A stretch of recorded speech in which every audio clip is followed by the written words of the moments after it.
Praise check. Morning. Morning. Good morning sa ating lahat, mga kapatid. Tayo po ay magsisimula na. At welcome po sa Sola Pidi Christian Church. Kahit tayo lang po, wala po yung ating ibang mga kasama. But praise God, nandito tayo. No? Ay kakatipon para sambahin ang ating buhay na Diyos. Tayo po'y tumayo. Tayo manalangin. Ama naming makapangyarihan, kami po ay lumalapit sa inyo at nagpapakumbaba. Muli, hinihiling namin, Panginoon, ang inyong pagpapatawad sa amin. Patawarin niyo po kami. Linisin niyo po ang aming mga isipan at mga puso at ihanda ang aming mga kaluluwa para sa inyong salita ngayong umagang ito, Panginoon. Nawa may pagkaloob namin sa inyo ang pinakamataas na pagpupuri at pagsamba sa umagang ito. Maluwalhati ka sa aming mga buhay, Panginoon, at sa aming gagawin ngayon. Salamat po, be with us, at kahit na po sa aming mga kapatid na hindi namin kasama ngayon, you also be with them. Kahit na po mga kapatid na nasa malalayong lugar, salamat po, Panginoon, na kahit na po napakalayo, may distansya, kami po yung nagkakaisa sa araw na ito, pang ikaw sambahin sa Espiritu at katotohanan. Bless us, O God, as we worship you, may you be glorified, O Lord. This is our prayer in Jesus' name. Amen.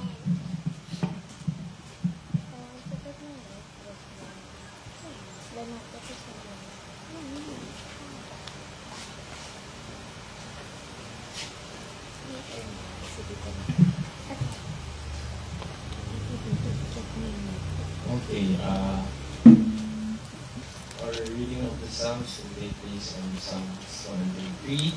And gaya ng kasanayan ay salitang po ang ating pagbasa. By the way, I will be reading the English Standard Version.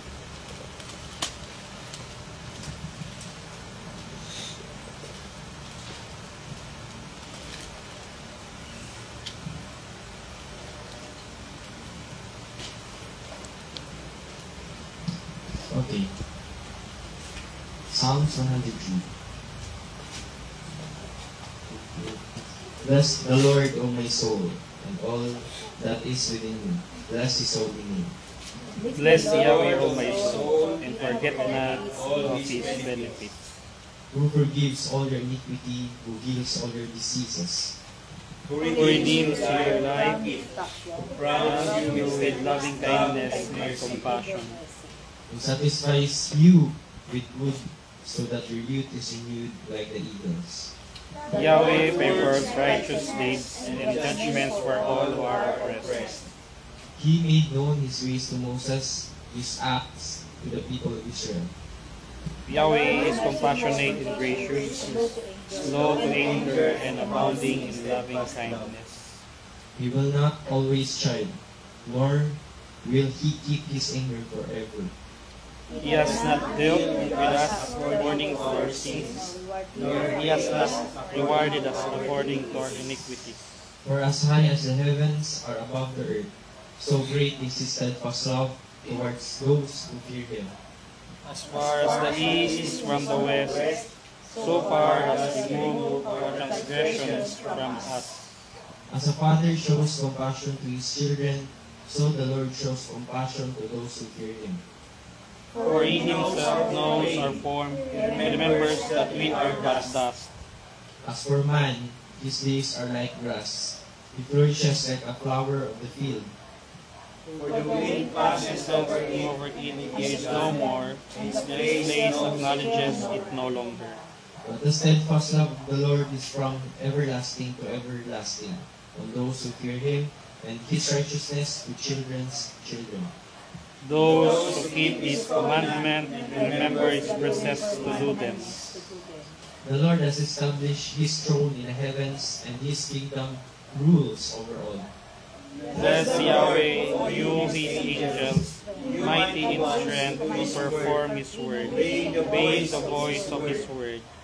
Bless the Lord, all His hosts, His ministers who do His will. Together, Bless Yahweh, all your works of peace, in all places of his rule. Bless Yahweh, O my soul. May God bless you.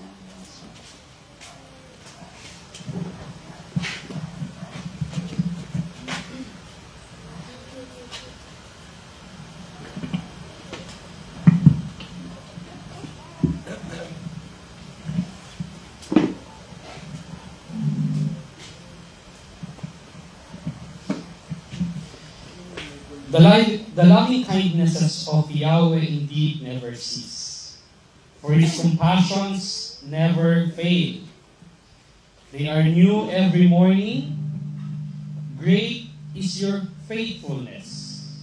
Yahweh is my portion, says my soul.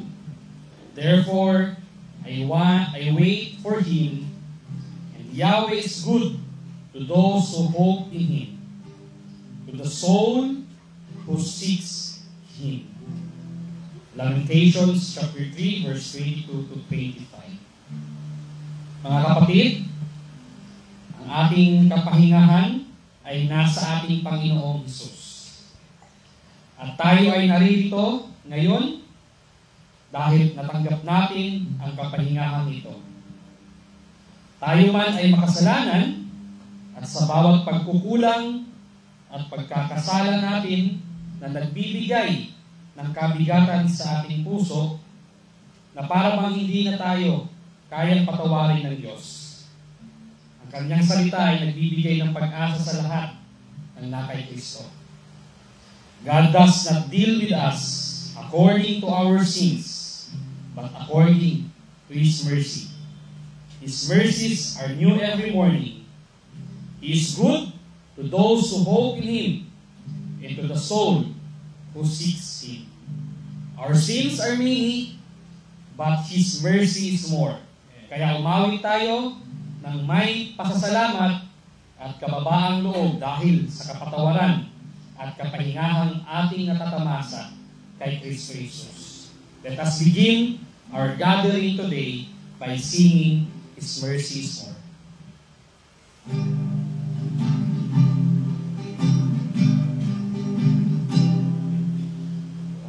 God would remember no wrongs we have done. Omniscient, all-knowing, He counts not their sum. Thrown into a sea without bottom or shore. Our sins, they are many, His mercy is more. Praise the Lord, His mercy is more.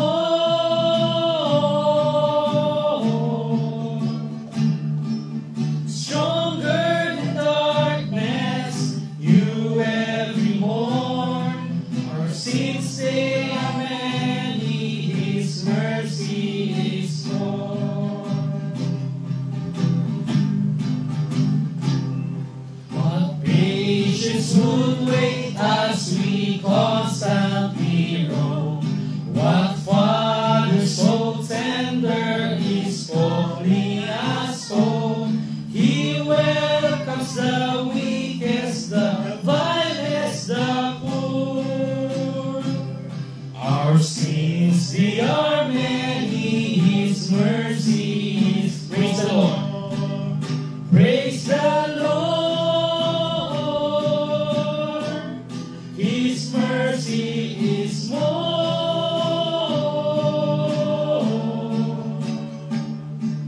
Stronger than darkness, new every morn. Our sins they are many, His mercy is more.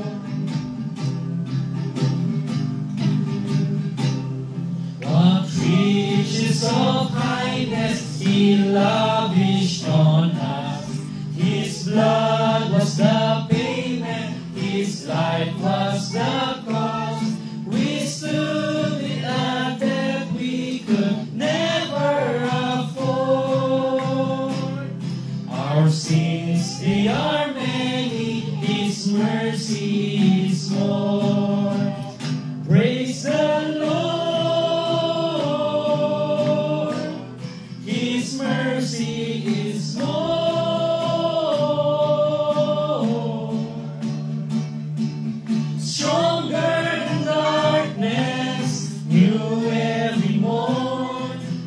sins they are many, His mercy is more. Praise the Lord. His mercy is more.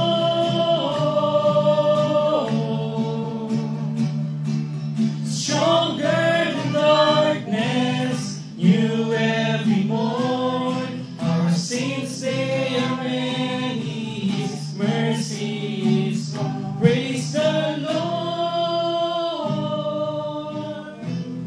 His mercy is more.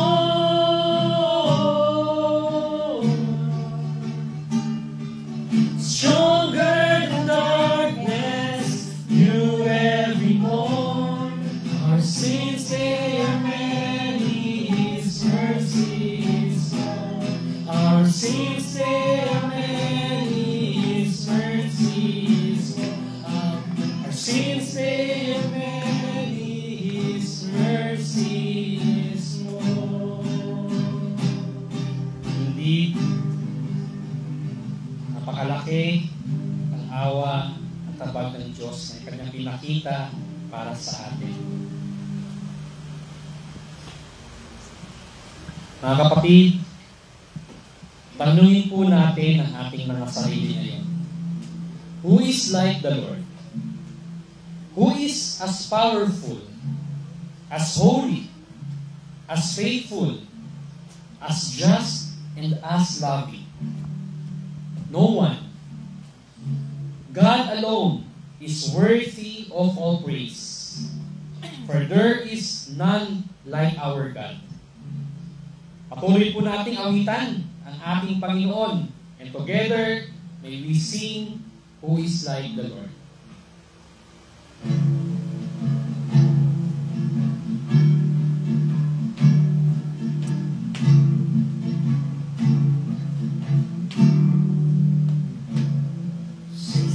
Servants, hosts of heaven, all creation, praise the name of the Lord. Night and morning, sing His glory now and forevermore. Earthly kingdoms, all dominions, bow before Him, praise the name of the Lord. None as holy, none as worthy, now and forevermore. Crowned with adoration, He is high above the nations. Who is like the Lord our God? Who is like the Lord our God?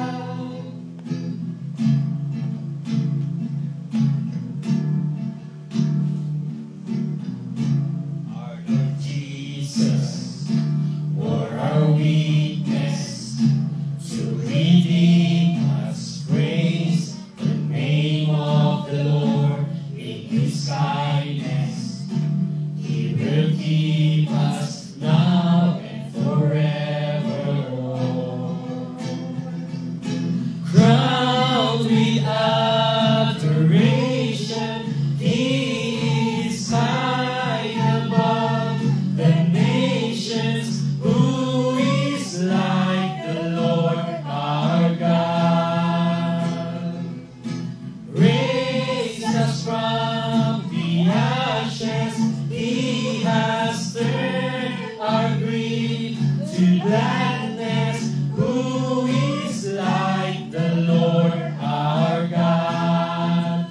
Who is like the Lord our God?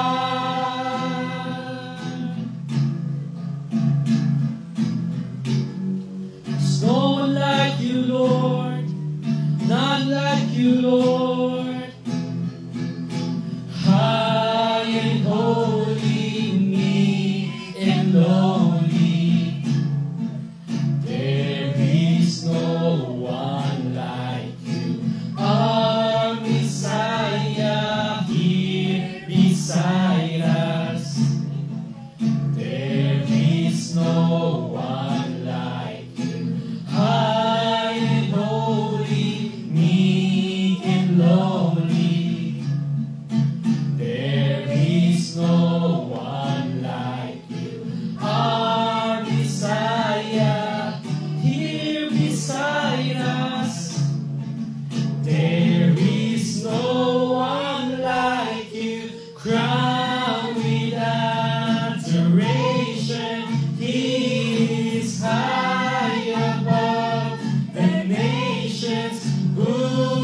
is like the Lord our God?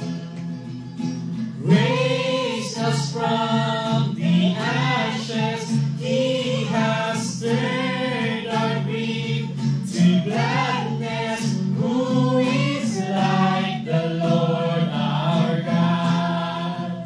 Who is like the Lord our God? Crown adoration.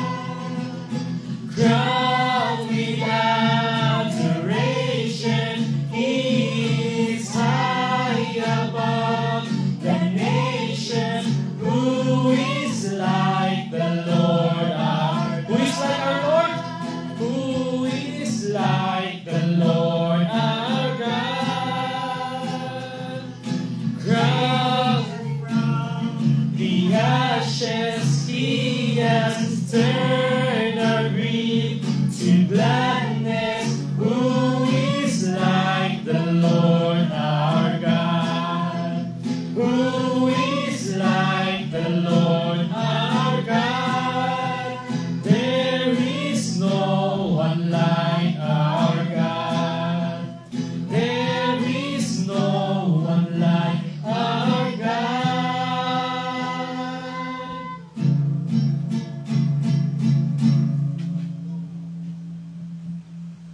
There is no one like our God. Indeed, He is good. Hindi lang po siya isang Diyos na makapangyarihan, but He is good to us, and He is a gracious King. As we sing our last and final song, may we once again remind ourselves of these words.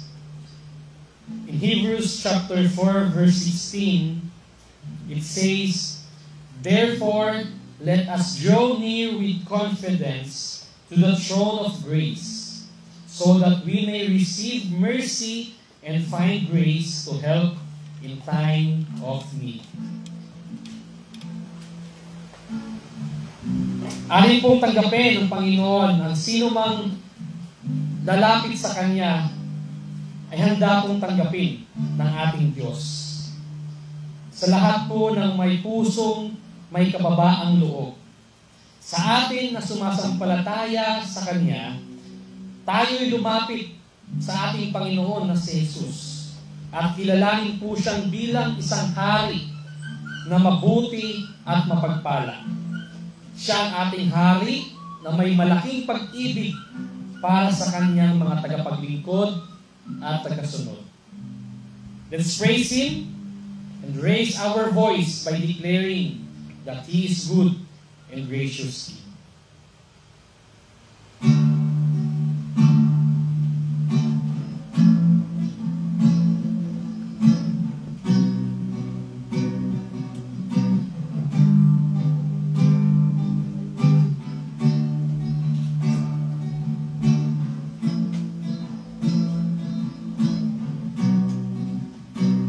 Verse 1. I approach the throne of glory, nothing in my hands I bring, but the promise of acceptance from a good and gracious King.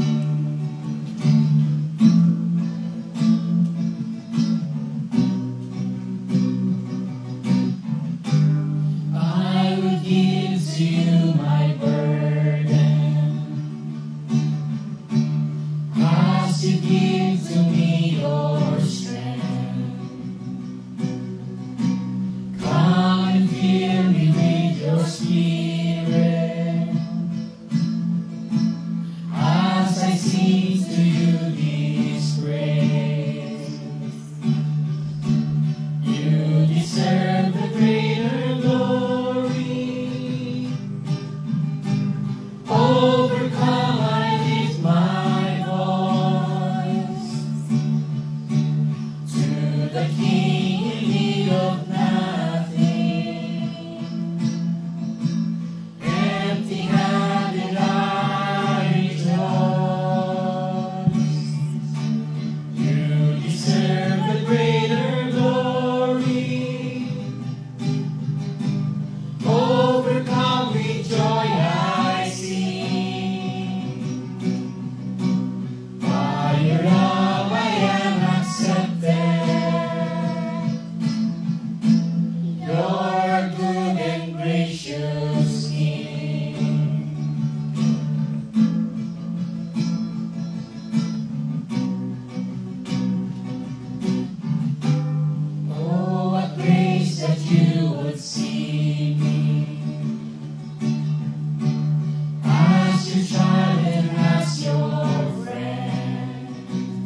the king in need of nothing. Empty-handed I rejoice.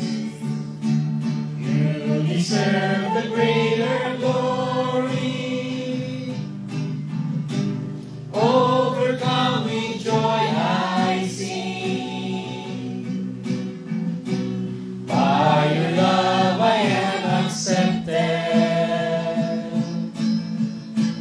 You're a good and gracious King.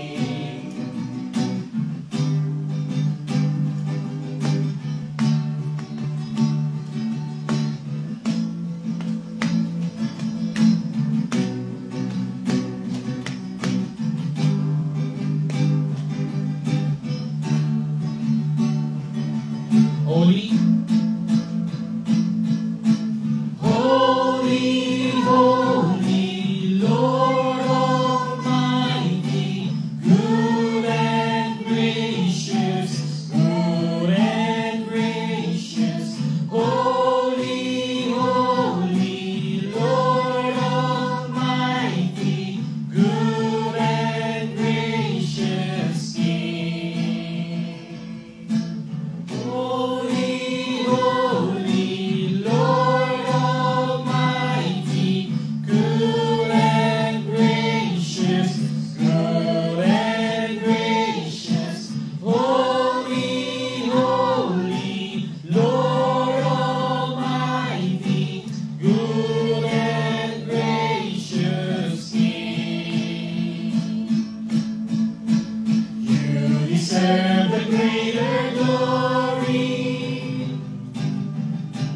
Overcome I lift my voice to the King in need of nothing. Empty-handed I rejoice. You deserve the greater glory. Overcome with joy I sing. By your love I am accepted. You're a good and gracious King.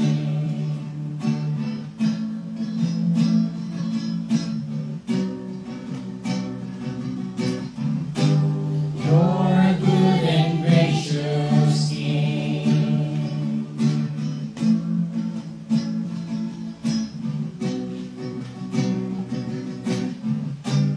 You're a good and gracious King. Amen, amen. Let's now all be seated.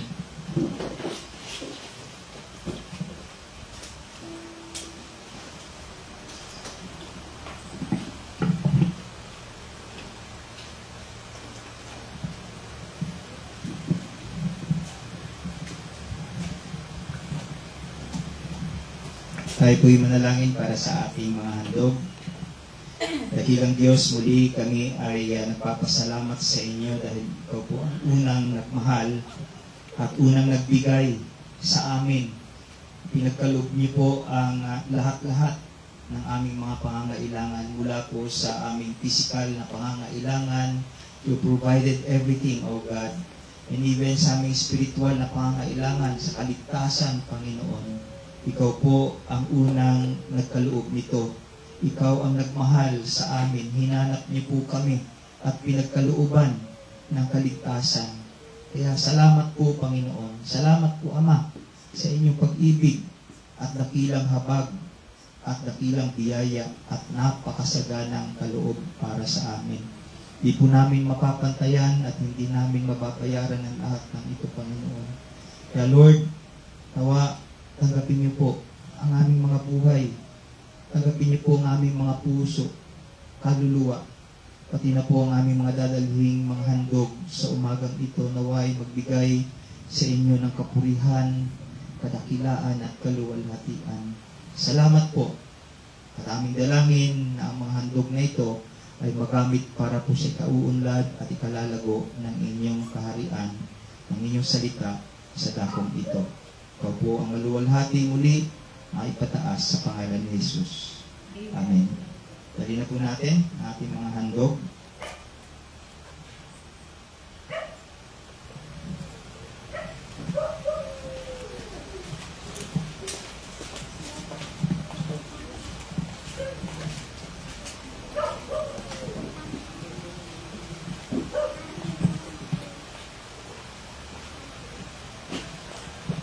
Tayo po'y tumayo at hawakan ang ating mga Biblia, pataas ito at sabay-sabay na bigkasin ang ating Bible pledge. Ito ang aking Biblia. Naniniwala ako na ito ay salita ng Diyos, walang labis, walang kulang. Mamahalin ko at susundin ko ang mga ipinag-uutos dito. Sisikapin ko mamuhay sa katotohanan nito at hindi gagawin ang mga ipinagbabawal dito para sa aking tunay na kagalakan sa tulong ng banal na Espiritu tungo sa paglalahad ng Ebanghelyo ni Kristo Jesus upang maluwalhati ang aking Diyos. Amen.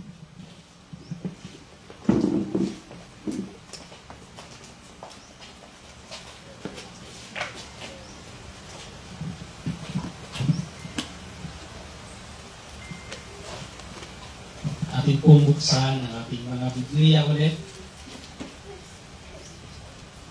para po sa ating scripture reading. At tayo po ay nasa 1 Corinthians chapter 1 verse 18 to 31. 1 Corinthians chapter 1 verses 18 to 31.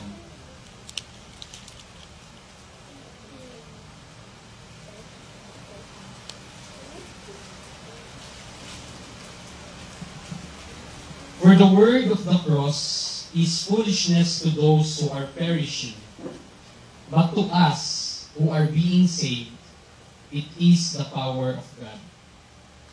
For it is written, I will destroy the wisdom of the wise, and the cleverness of the clever I will set aside.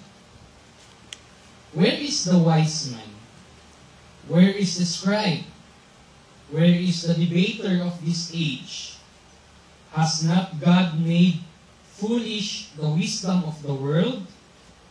For since in the wisdom of God, the world, through its wisdom, did not come to know God. God was well pleased through the foolishness of the message preached to those who believe, to save those who believe.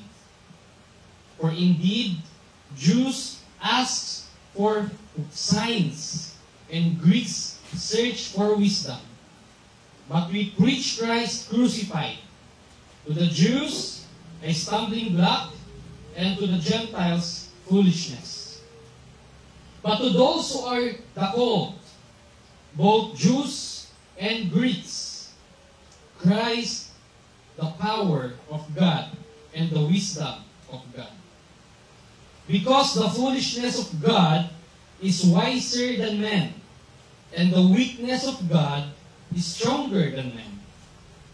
For consider your calling, brothers, that there were not many wise according to the flesh, not many mighty, not many noble, but God has chosen the foolish things of the world to shame the wise. And God has chosen the weak things of the world to shame the things which are strong. And the base things of the world and the despised God has chosen, the things that are not, so that He may abolish the things that are, so that no flesh may boast before God. But by His doing, you are in Christ Jesus, who became to us wisdom from God, and righteousness, and sanctification, and redemption, so that, just as it is written, let him who boast, boast in the Lord. Let's pray. Thank you, Lord, for your word today. Thank you, Father, for so good to us and so gracious to us. Thank you that you become our Father in heaven. Panginoon,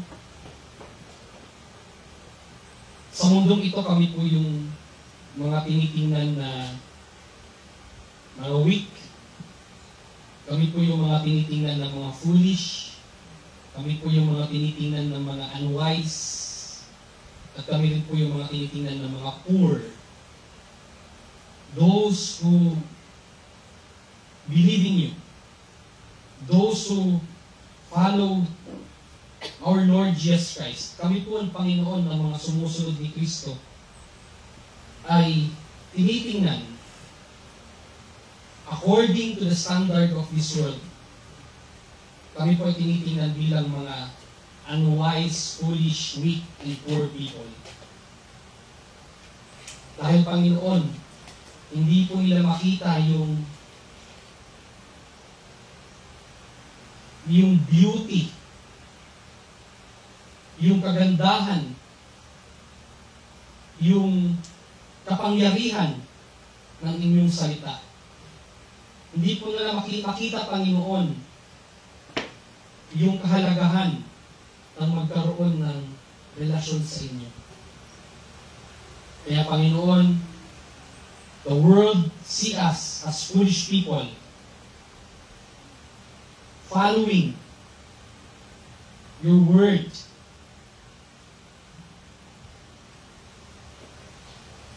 Panginoon, para po sa amin na mga naging alipin ng kasalanan at naging bulag sa katotohanan, mahirap po, Panginoon, talaga ang lumapit sa inyo. Because we're dead in our sins and trespasses. And so, Lord, we understand. Nakikita namin ng mas maigi yung pagiging natural na tao. Dahil, Panginoon, kami po ay nanggaling doon. At nauunawaan namin, Panginoon, na tunay na mahirap para sa isang natural man to accept these words, to accept the things of the Spirit of God. Hindi po nila kayang, Panginoon, tanggapin ito. At ganoon din po, Panginoon, without your grace and without your mercy, hindi rin po namin ito tatanggapin. At siguro hindi rin po mabubuo ang mga iglesia na inyo pong itinatag. Kung wala po ang inyong kabutihan, kung wala po ang inyong napakalaking habag para kami ay iligtas, baguhin, ukawin, gisingin sa mga aming mga natutulog na mga kaisipan na hindi kayang unawain ang inyong sinasabi sa inyong salita.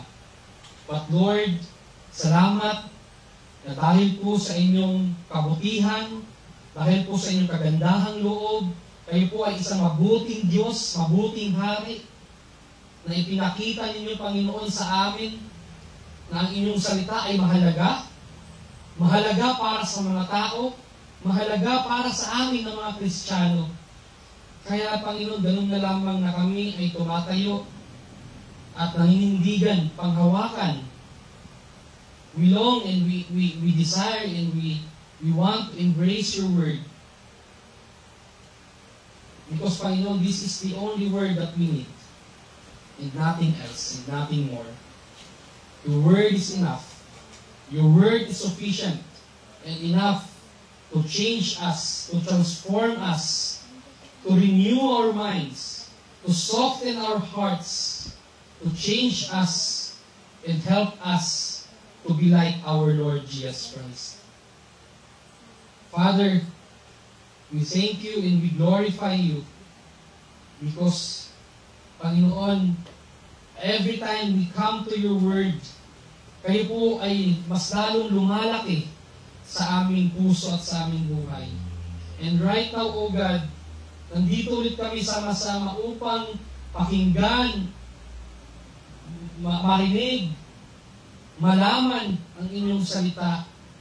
At Panginoon, by your grace, and by your mercy, and by your love, maisabuhay namin, Panginoon, ang mga sinasabi ninyo dito sa inyong salita.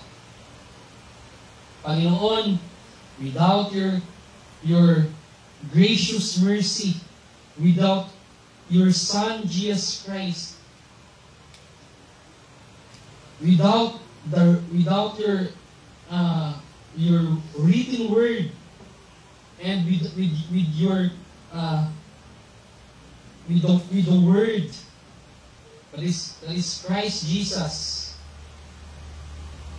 hindi po namin, Panginoon, hindi po namin magugustuhan lahat po ng aming mga naririnig galing po sa inyong salita. At hindi rin po kami, Panginoon, magkakaroon ng masayang pamumuhay na mayroong kagalakan sa aming mga puso upang kayo ay sambahin namin. Kaya, Panginoon, salamat na ipinaunawa ninyo sa amin ang inyong salita. Pinakita ninyo sa amin, Panginoon, kung ano ba ang isang tunay na Kristiyano. Nawa, Panginoon, sa aming pakikinig ng inyong salita ngayon, mas lalo pa namin maunawaan kung sino si Kristo, mas lalo pa namin makilala kung sino si Kristo, mas lalo pa namin maunawaan kung anong sinasabi ng inyong salita, mas lalo pa namin maisapamuhay, Panginoon, ang aming mga naririnig, at hindi lamang po ito tumatagos, Panginoon, sa aming mga tenga, pagkus, bigyan niyo kami ng kakayanan, bigyan niyo kami, Panginoon, ng kasiglaanan, ng gana, ng desire, na maisabuhay, Panginoon, ang aming mga napapakinggan sa bawat sermon na aming napapakinggan every Lord's Day. And now, Lord, may you be glorified, Panginoon. Kayo nawa ang maitaas sa aming mga puso at sa aming mga buhay, hindi lamang po sa panahon ng pagsamba, kundi lagi po at sa bawat panahon po, sa bawat araw, kayo ay aming tingalain, kayo ay aming unahin, kayo ang aming laging lapitan at laging pasalamatan at laging mahalin at laging sundin. Tulungan ninyo ang bawat isa, Panginoon, magkaroon ng ganitong klaseng desire sa aming mga puso. And Lord, may you bless your word today as we listen to your word. And may you bless your people. May you be glorified today. This is our prayer in Jesus' name.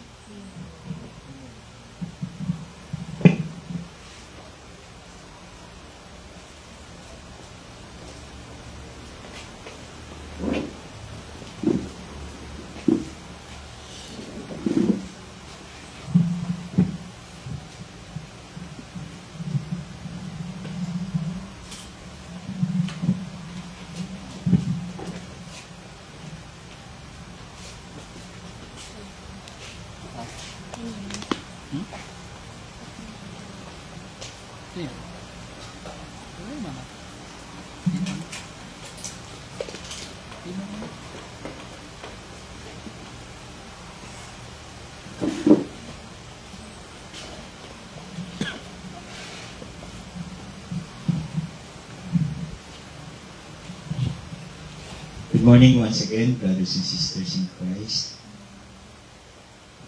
Isang mapagpalang umaga muli sa inyo. Tayo po'y magpapatuloy sa ating pag-aaral sa Book of Romans. Kahit na po sa ating outlook na pag-aaral sa Gospel sa Romans chapter 3, verses 21 to 31. Babasahin ko po sa English Standard Version later on. Ulit-ulitin natin sa Tagalog. Romans 3:21 to 31. But now the righteousness of God has been manifested apart from the law, although the law and the prophets bear witness to it. The righteousness of God through faith in Jesus Christ for all who believe. For there is no distinction, for all have sinned and fall short of the glory of God, and are justified by His grace as a gift, through the redemption that is in Christ Jesus, whom God put forward as a propitiation by His blood, to be received by faith. This was to show God's righteousness, because in His divine forbearance He had passed over former sins. It was to show His righteousness at the present time, so that He might be just and the justifier of the one who has faith in Jesus. Then what becomes of our boasting? It is excluded. By what kind of law? By a law of works? No, but by the law of faith. For we hold that one is justified by faith apart from works of the law. Or is God the God of Jews only? Is He not the God of Gentiles also? Yes, of Gentiles also, since God is one, who will justify the circumcised by faith and the uncircumcised through faith. Do we then overthrow the law by this faith? By no means. On the contrary, we uphold the law. God bless the reading of His Word. And yun pa rin yung title ng ating mensahe ngayon, How Can I Be Right with God, Part 2. Last Lord's Day, napakinggan natin yung first half ng introduction ni Paul sa Gospel. But of course, before that, nalaman na natin na ang tao ay totally depraved. Nalaman natin ang katakot-takot na list of sins ng tao. His fallenness. Kaya sabi sa verse 23 ng Romans 3, verse 10, walang matuwid kahit isa. Wala. Sabi niya, gano'n. And then sa verse 23, sabi niya, all have sinned, all fall short of the glory of God. No? At ngayon ay pumapasok na tayo sa pagpapakilala ni Pablo sa Gospel of Christ. And every time na maririnig natin ang word na gospel, naiisip natin ang cross. The cross of our Lord Jesus Christ. But as always, when we think of the cross, yung redemptive work of Christ, His death, we always look at it according to our perspective. Every time we look at the cross, we look at the sacrificial death of our Lord Jesus Christ, we look at it at our own personal perspective. Christ died for us. Yun lagi yung iniisip natin. Para sa atin, namatay si Kristo. Yun yung lagi nating naaalala pag tinitignan natin yung cross. But the question, brothers and sisters in Christ, para lang ba talaga sa atin yung sacrificial death of our Lord Jesus Christ? Bakit kaya hindi naman natin tignan yung sacrificial death of Christ in God's perfect perspective? Dahil kung titignan natin or pupuntahan natin saglit yung chapter 11 verse 36. Kung mamarapatin ninyo sa chapter 11 verse 36, samahan niyo po ako doon. Ang sabi niya po, for from Him and through him, and to him are all things. To him be glory forever. Amen. Sa Tagalog, sapagkat ang lahat ng bagay ay mula sa Kanya, sa pamamagitan niya at pag-aari niya. Sa Kanya ang karangalan magpakailanman. Amen. Sa Kanya, sa Diyos. Kung gayon, hindi kaya ang kamatayan ni Kristo Jesus ay para din sa Diyos. Hindi lang para sa atin. Para sa kaluwalhatian ng Diyos. At hindi lamang para sa kaligtasan ng tao. Ang verse 25 ng ating passage ay nagsasabi ng ganito, siya, si Jesus, ang inialay ng Diyos bilang handog. Si Jesus ang inialay ng Diyos bilang handog. Sa NASB, ganito pagkakasulat, whom God displayed publicly as propitiation. Ang pag-aalay ng Diyos kay Jesus bilang handog ay hindi nakatago, hindi inilihim, kundi isang public display. Para ano? As a propitiation. Sa Greek, hilasterion. Isang handog to be displayed on public para sa ikapagpapatawad ng mga kasalanan ng lahat ng sasampalataya sa Kanya, kay Kristo. But that, brothers and sisters in Christ, is just the secondary reason or secondary purpose. Merong main purpose. Merong main reason. At kung titignan natin sa ating passage, makikita natin na yung main reason dito is to show God's righteousness. Yung sacrificial death of Christ on the cross as a propitiation ay isang pagpapakita ng kaluwalhatian at katuwiran at katarungan ng Diyos. Yun yung pinaka-main purpose. Yan yung main reason bakit publicly displayed yung death of Christ for the glory of God. At alam natin na ang buong scripture ay naglalahad at nagpapahayag ng kaluwalhatian ng Diyos. Lahat ng scripture. At ang eternal purpose ng salvation ay upang luwalhatiin natin ang Diyos. The eternal purpose of our salvation is to glorify God. At ang paghahandog na ginawa ni Kristo ay tunay na nagbigay ng satisfaction sa Diyos Ama. Kaya ang sacrificial death of Jesus Christ sa cross ay para sa Diyos. Para sa Diyos ang kamatayan ng ating Panginoong Jesucristo. For God's glory.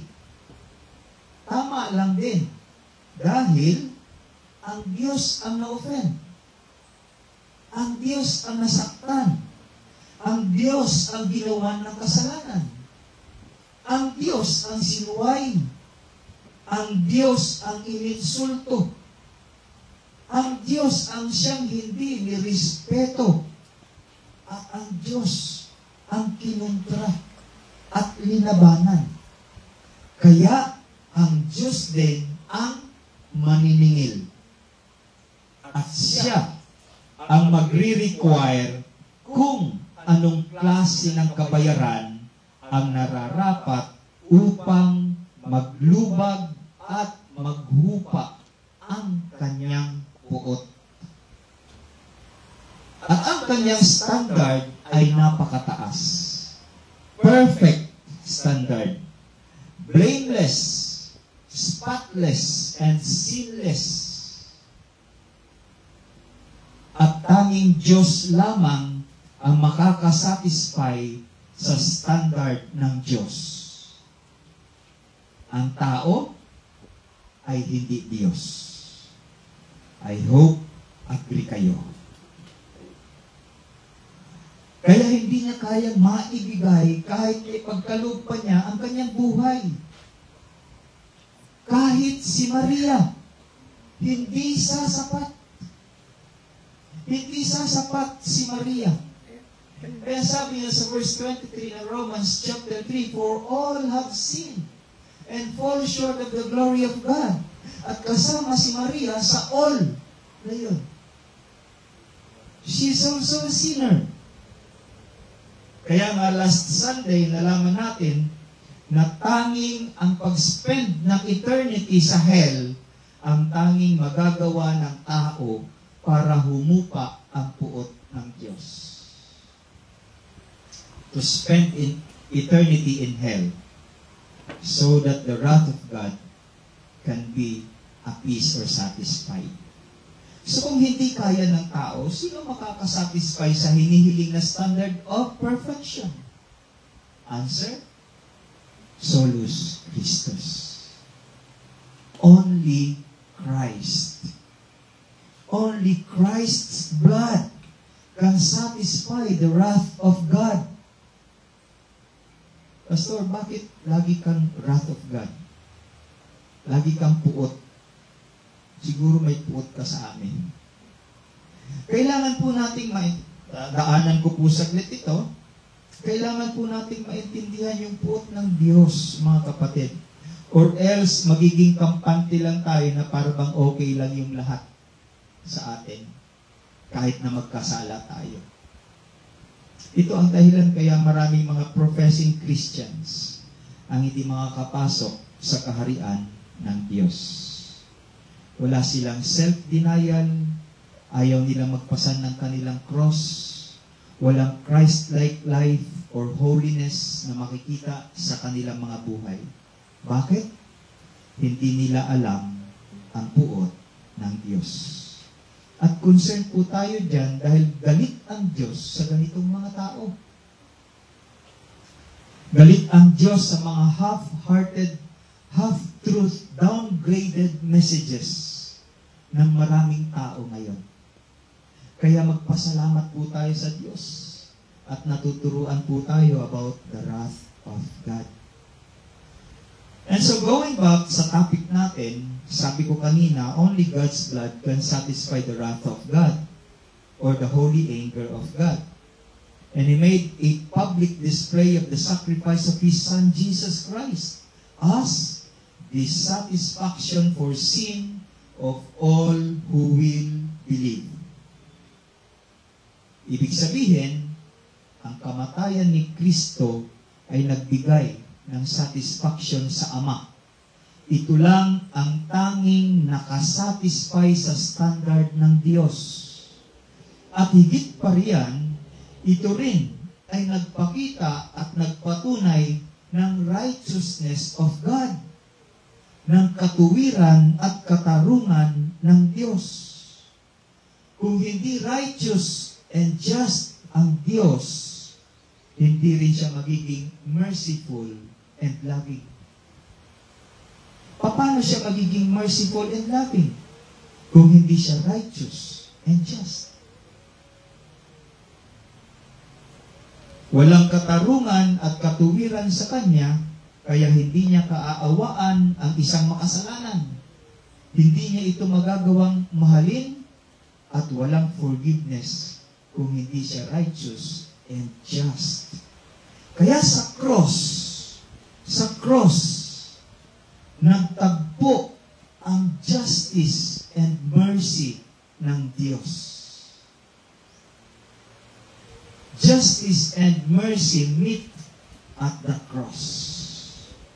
Sabi nga ng isang kanta, na alam ko, alam na alam niyo. Because the sinless Savior died, my sinful soul is counted free. For God the just is satisfied to look on Him and pardon me. As sa Exodus chapter 34 verses 6 to 7, kung titignan po ninyo ang inyong mga Biblia, ang sabi po riyan, the Lord, a God, merciful and gracious, slow to anger and abounding in steadfast love and faithfulness, keeping steadfast love for thousands, forgiving iniquity and transgressions and sin, but who will by no means clear the guilty. He is loving. He is merciful. He is forgiving. He is faithful. But He is also just and righteous. Nagtimpi siya noong una at pinagtiisan ang mga kasalanan ng tao. This is the patience of God. Yung kanyang tolerance. Kaya ang mga makasalanan ay nabubuhay pa ng matagal, umaasenso pa, dumadami pa sila.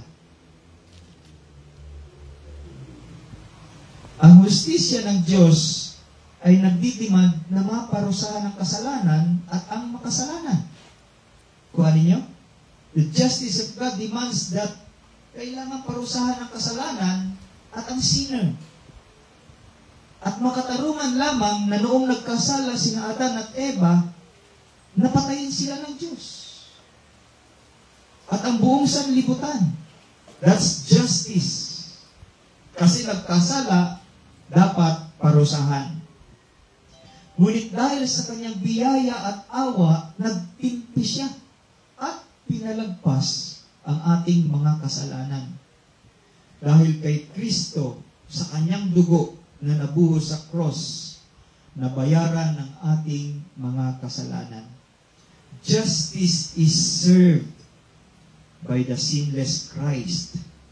Mercy is given to sinners who believed. That made Him the just and the justifier of the one who has faith in Him. And the righteousness of God is displayed on the cross.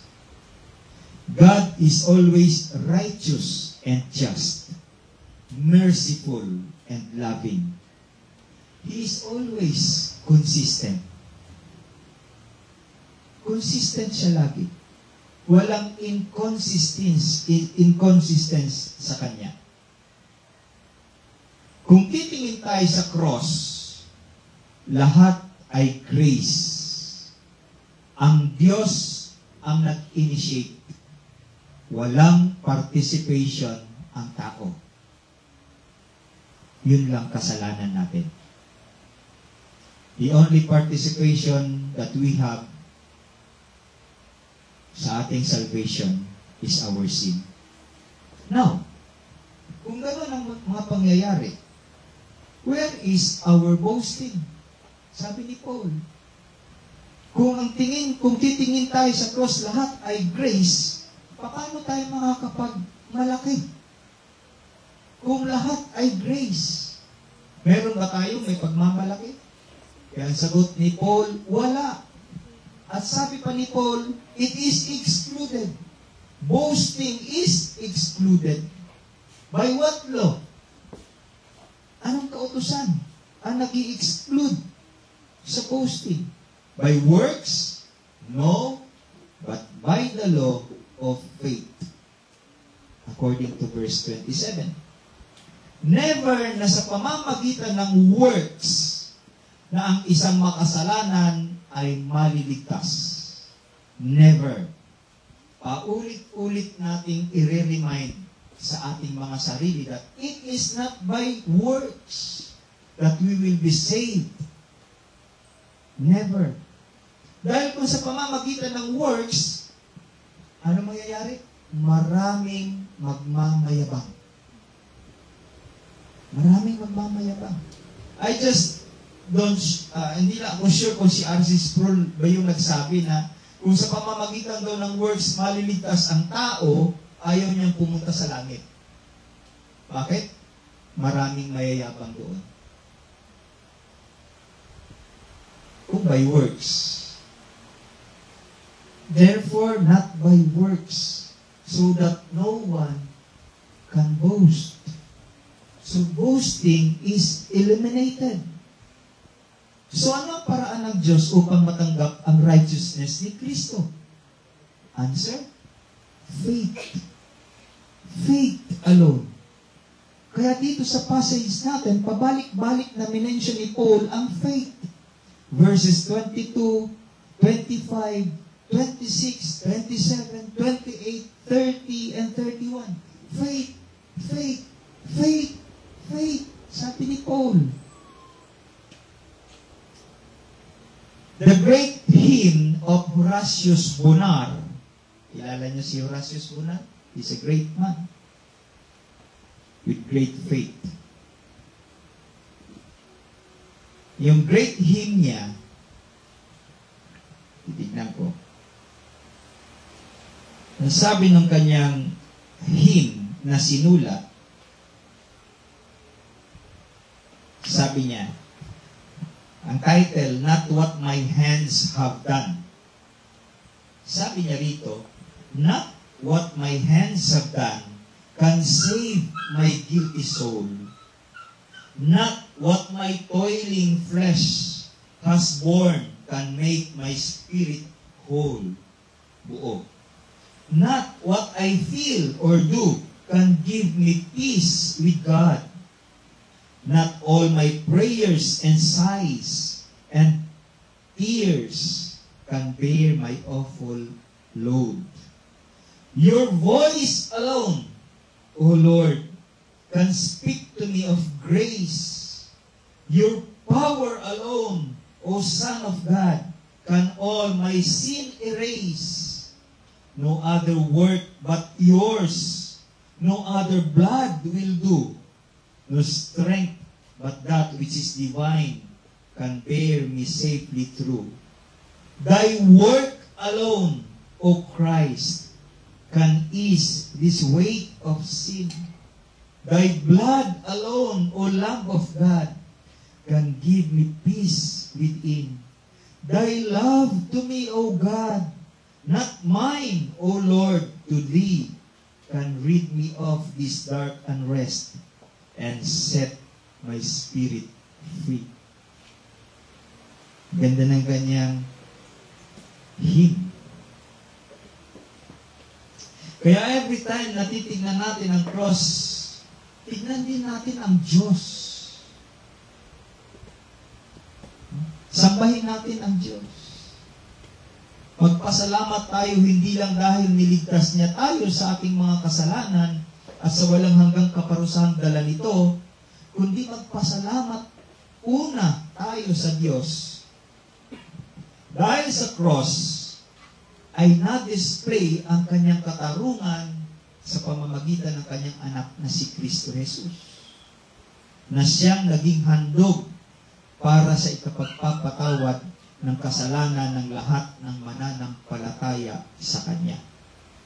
So, paano ba ang manampalataya, Pastor? Paano ba ang maniwala at manampalataya? Ang tanong, tunay ba tayong naniniwala o nananampalataya? Meron ba tayong buhay na pananampalataya? Again, that's a great question. Meron ba tayong saving faith? Buhay ba yung ating pananampalataya? Napaka-importante na malaman natin ito dahil sabi pa nga sa 2 Corinthians 13 verse 5, 2 Corinthians 13 verse 5, ang sabi niya diyan, examine yourselves to see if you are in the faith. Test yourselves. Sabi niya, examine yourself. to see if you are in the faith. Nasa pananampalataya ba kayo?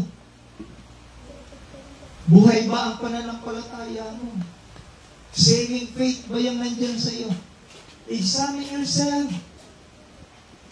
Test yourselves. Sabi ni John MacArthur, there are things that don't prove or disprove your salvation. First, visible morality. Dapat maging aware tayo dito. Pakinggan natin itong mga mabuti, yung sinabi ni John MacArthur. Sabi niya, visible morality, what is this? Explain niya. The Pharisees had that down to a fine art and they were whited sepulchre. Alam niyo yung ibig sabihin ni John MacArthur dito, yung mga Pariseo daw, napakaganda ng kanilang pagkaka-exemplify niya sa kanilang buhay. But they are just whited sepulchre. Painted tombs inside full of filth. Visible morality may manifest through salvation, but then, on the other hand, it may only be superficial and hypocritical. Pwedeng hypocrisy. So, ganun yung mga Pariseo. They were hypocrites. Pangalawa, so number 1, sabi ni John MacArthur, visible morality. Pangalawa, intellectual knowledge. Pakinggan natin ito mabuti. Baka meron tayo nito, so we should repent. Intellectual knowledge. Knowing the gospel just qualifies you to be a demon. Sabi ni John MacArthur, knowing the gospel just qualify us to be a demon. Alam natin yung gospel, so qualified tayo maging demonyo. Parang masama naman. Bakit? Even demons believe and tremble. Knowledge of the truth, although necessary sa salvation, but it doesn't equal salvation, according to John MacArthur, which is true. Knowledge of the truth doesn't equal salvation. Pangatlo, religious involvement. They have a form of godliness without any power. Yung religious involvement, involved ka lang sa mga religious activities, simba-simba kunuhay, punta sa simbahan. Yes, meron siyang form of godliness, nakikita natin, but wala siyang power, wala siyang kapangyarihan. Dagdag pa ni John MacArthur, pang-apat, conviction of sin. You can't trust it, yung conviction of sin. Sabi niya, the Holy Spirit convicts many people of sin, but never respond with true repentance. Marami ang nakukonvict sa sin, pero wala silang totoong pagsisisi. Alam niyo kung sino ang example? Unang example, si Judas. Diba? Walang true repentance. There is no true repentance. Si Balaam, isang propeta, pero ayaw niya ng righteousness. He's against the righteousness of God. That's pang-apat, conviction of sin. Pang-lima, assurance, even assurance of salvation. You can always think, sabi ni John MacArthur, you can always think you're a Christian and not be one. Sa isip niya lang, siya ay Christian, pero sa totoo, hindi. And he continued, there are many people who think they are saved, but do not have any biblical world view.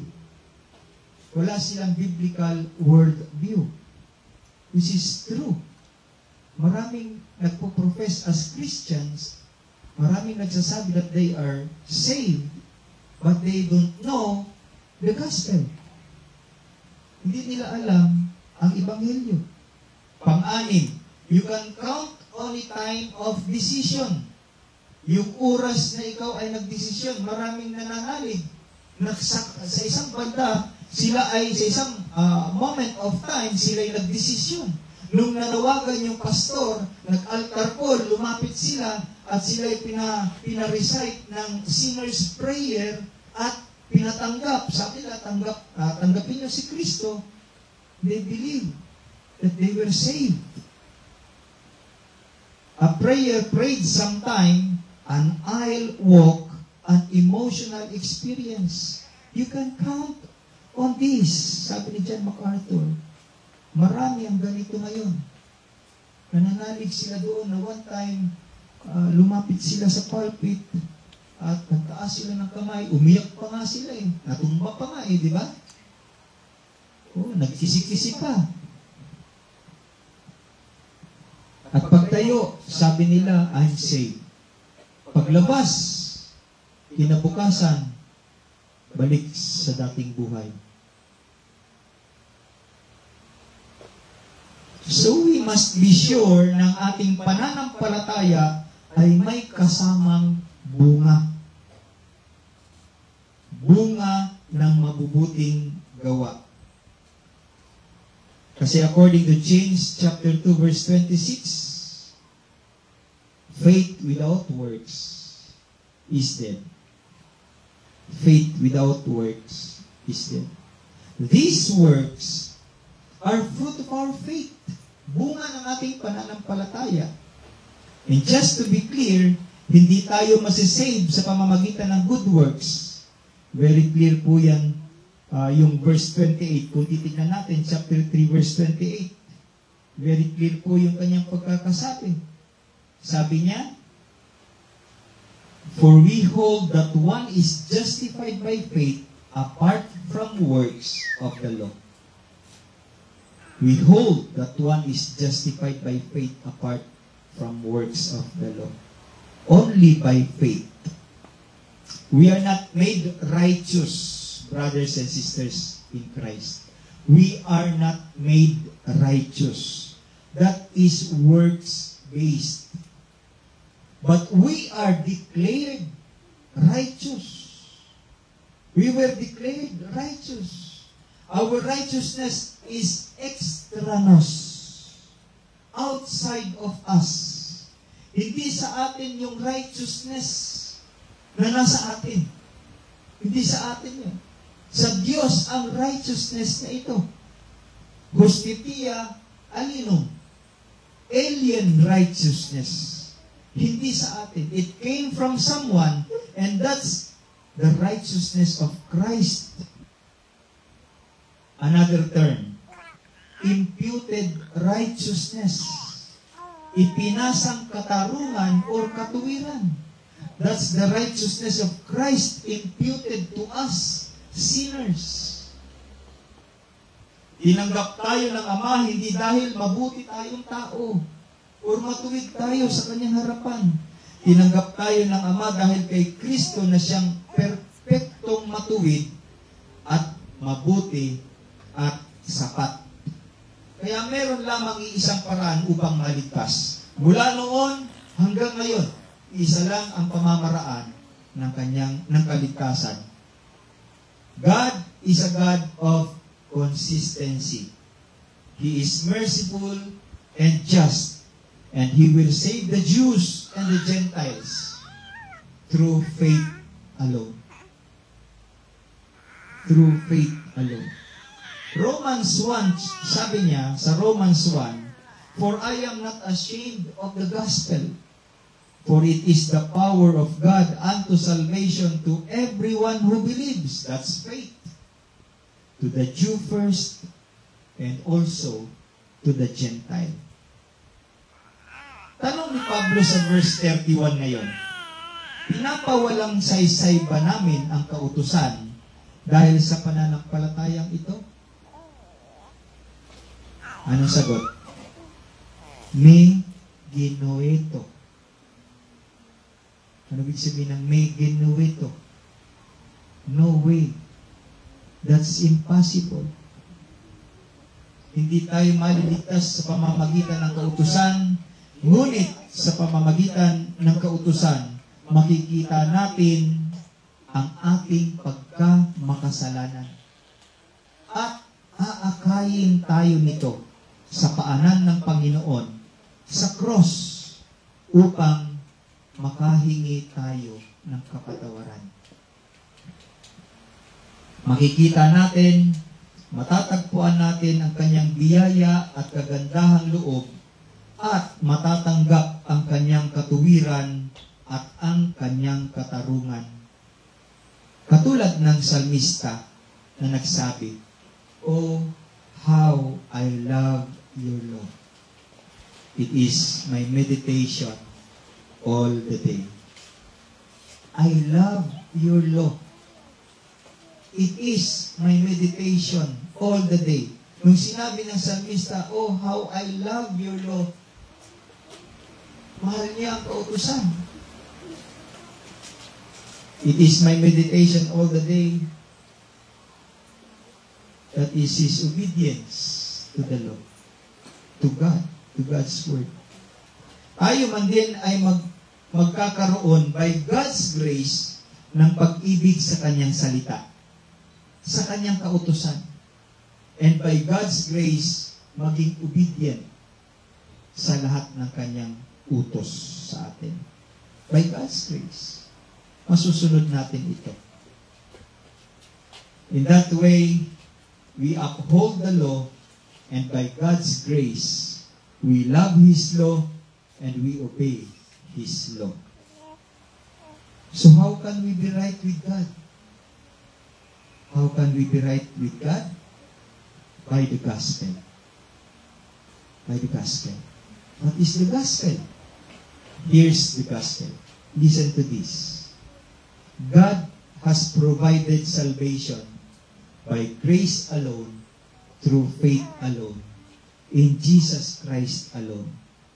That through His person and work, Jesus Christ fully satisfied the love and justice of God by dying on the cross and resurrecting from the grave, thus completely paying the penalty of our sins and reconciling us to God, and is now dwelling in the lives of those who repent from their sins and believing Him to be their personal Savior and Lord, so that they can live for God's glory and enjoy life with Him forever and ever. That's the gospel, according to Membership Class 101. So kung nakinig kayo at nagtitake kayo ng membership class, may maisasagot na kayo kung ano ang gospel. I hope nag-take note kayo. Let us pray. Father in heaven, we thank you. We thank you for this salvation that you've given to us. We thank you that you have saved us. We thank you that you've given us the righteousness. We are not righteous. We are sinners. Kung ano po ang nararapat sa amin, dapat kamatayan sa impyerno. Forever. Ngunit dahil sa inyong napakasaganang biyaya at kagandahang loob, pinagkaloob niyo po ang inyong bugtong na anak na si Jesucristo upang sa lahat ng manampalataya sa Kanya ay magkaroon ng buhay na walang hanggan. Salamat po, Panginoon. Salamat, Ama, for this amazing grace.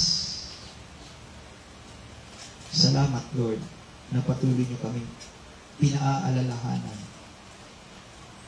na itong grace na ito, na itong righteousness na ito, itong salvation na ito, Panginoon, matatanggap lamang namin sa pamamagitan ng pananampalataya. Wala kang ibang ipinagkaloob na pamamaraan. It's only through our faith. Faith in our Lord Jesus Christ. Dahil kung faith sa aming mga gawa, magkakaroon po kami ng ipagmamayabang. Magmamalaki po kami. Yun po ang natural na tao. Mayabang, tambog. Kaya salamat. Hindi sa pamamagitan ng mabuting gawa kami naligtas. Kundi niligtas mo kami dahil sa inyong biyaya, kagandahang loob, sa pamamagitan ng aming pananampalataya kay Kristo. Salamat, Panginoon. At kahit ang pananampalatayang ito ay isang handog, isang kaloob, isang gift, hindi po namin kaya manampalataya sa inyo, Lord. Dahil mga makasalanan kami. Salamat, pinagkalooban niyo kami ng pananampalatayang ito. Nakita namin ngayon ang righteousness sa aming pagtingin sa cross. Naroon yung nakabayubay. Naroon ang aming Panginoon na tagapagligtas na si Jesucristo na siyang nagbata, siyang umako, siyang nag-shoulder sa lahat upang kami na mga makasalanan na karapat-dapat sa kamatayan sa impyerno ay maging makatarungan sa harapan ng Diyos Ama. Kaya buong puso po kami nagpapasalamat, Panginoon. Nawa, Lord, ang aking dalangin para po sa Sola Fide Christian Church. Lagi namin itong isa buhay, isa puso, at isa buhay. At nawa, Panginoon, mas lalo pang lumalim ang aming pag-ibig sa inyo. Mas lalo pang matibay ang aming pananampalataya sa inyo. Ang aming pagdepende sa inyo. Dahil wala po talaga naman kami magagawa sa aming mga sarili. Lahat po is by your grace alone. Lord, thank you once again. Salamat po sa inyong pag-ibig. Salamat sa pagpapakita sa amin ng inyong justice and mercy. And grant us, O God, na magkaroon kami ng desire habang buhay to love you more, to love your word, and even to love other people. Katulad ng aming pag-ibig sa aming sarili. Huwag lang po namin sarilinin ang kaligtasan, kundi aming ipalaganap at i-share ito sa mula pang Kristo sa kanilang mga buhay. You be glorified, O God, sa lahat-lahat. You keep us and help us also to pray even for our brothers and sisters na tunay na nagdurusa. They were imprisoned, persecuted, suffering. Maipaabot lamang ang kaligtasan ito sa ibang tao, even to their persecutors. May you also bless them, O God. Strengthen them. Love them, hug them, embrace them, O God. Salamat po sa kanilang courageous faith. Nagiging example sa amin. May you also put in our hearts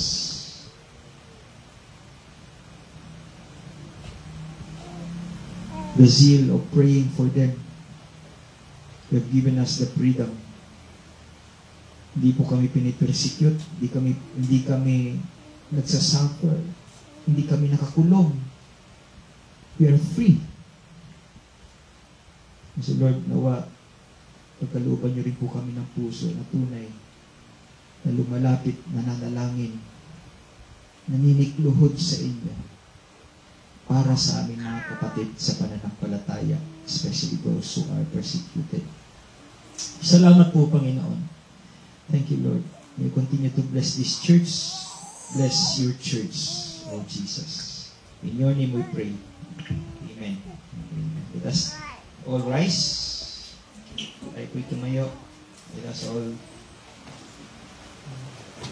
raise our hands. The grace of our Lord Jesus Christ, the love of the Father, the fellowship and communion of the Holy Spirit be with us all now and forever. Everybody say, Amen. Praise and glory to the Father. Praise and glory to the Son. Praise and glory to the Spirit. Ever three and ever one. Praise and glory to the Father. Praise and glory